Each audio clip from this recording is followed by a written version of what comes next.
Welcome back, ladies and gentlemen. And now it's time at 10 for the nation's sharpest opinion. Paytm, a company that reported a 2,518 crore revenue in the first quarter of 23-24, a company that has without doubt ridden the wave of India's digital boom. Paytm struck gold post demonetization. Its transactions in the first 2 weeks grew by more than 700%.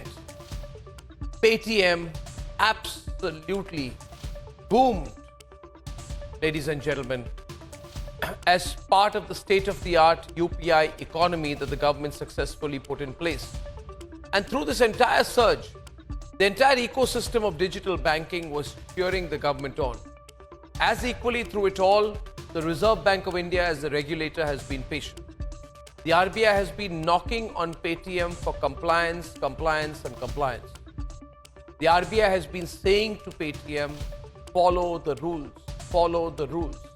The RBI has been knocking on Paytm for system audits. Now they've gone by the process. They've sent the notices, they've imposed the fines. But when there was bleak reciprocity from Paytm's side, the RBI has had no choice to pull the plug. And no, ladies and gentlemen, don't get duped by the fake news that you can't use Paytm anymore. You can only not use the Paytm wallet or top-up service anymore. And let me tell you why. It's because the Reserve Bank of India, which set the rules, believes that Paytm, headed by Vijay Shekhar Sharma, has not complied with the regulations in the Banking Regulation Act.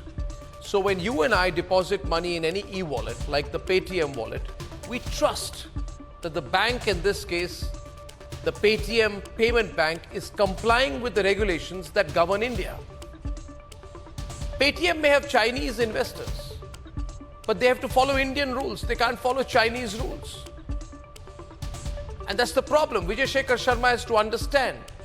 He may have Chinese investors, but this is India. You have to follow the rules of the Reserve Bank of India.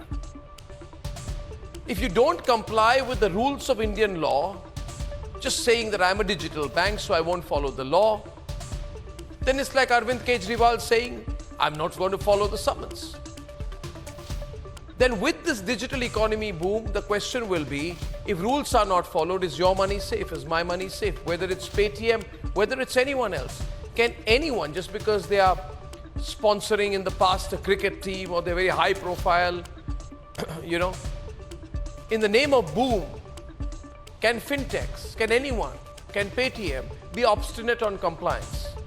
So viewers, if Paytm has faltered on compliance, then they owe every one of their users an explanation.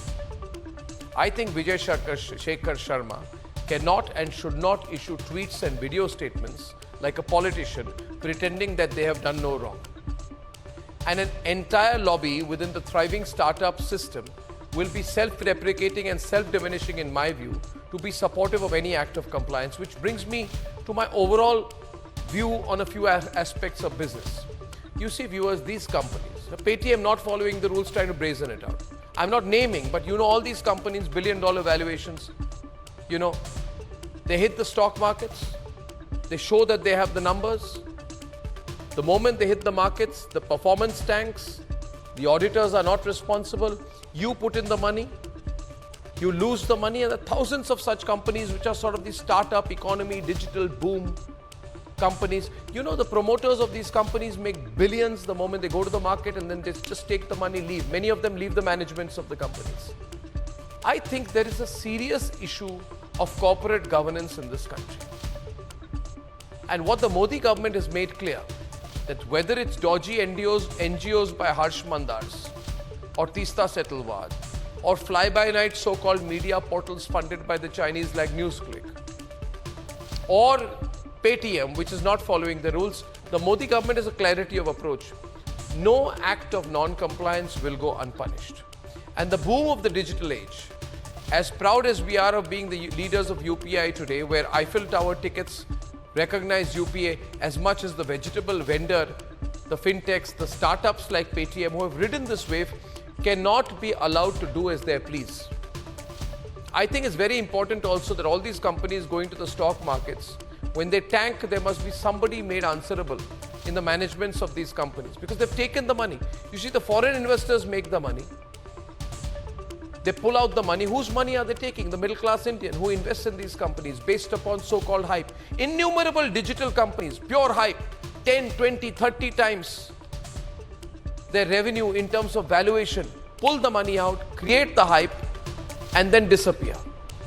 I think there should be an investigation into how many people in the managements of companies are not operational after going into the markets after the company tanks.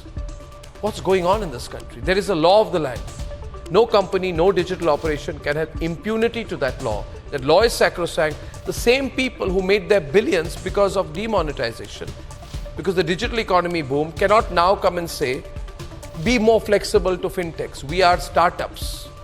If you've evaded compliance, you can't do that. In the Modi era, at least, it's not going to go unpunished. And I think Vijay Shekhar Sharma should come out and explain why the RBI notice went unanswered, why he pushed the Reserve Bank of India to take this step after the long drawn years prodding, patiently writing and questioning Paytm. We have written to Paytm, we wait for answers. Ladies and gentlemen, I'm going to write to Vijay Shekhar Sharma and he should answer right here on this program. If he is transparent, if he has the answers, he should stop behaving like Arvind Kejriwal, come on my program and give the answers. My letter goes out after the show. That's my view. Brace yourselves for a revolutionary leap into the world of news with the Republic World app. We are not merely presenting a news app. We at Republic TV are ushering in a new era of digital news consumption. The Republic World mobile app has the essence of power of breaking news and the heartbeat of our impactful shows seamlessly integrated into a singular dynamic platform for you. Join us, viewers, in an experience that goes beyond conventional news reporting. Don't merely witness the news, become a part of it. Download the Republic World app, now available on both the Google Play Store and the Apple App Store. Brace yourselves for a revolutionary leap into the world of news with the Republic World app. We are not merely presenting a news app. We at Republic TV are ushering in a new era of digital news consumption. The Republic World mobile app has the essence of power of breaking news and the heartbeat of our impactful shows seamlessly integrated into a singular dynamic platform for you. Join us, viewers, in an experience that goes beyond conventional news reporting. Don't merely witness the news, become a part of it. Download the Republic World app, now available on both the Google Play Store and the Apple App Store.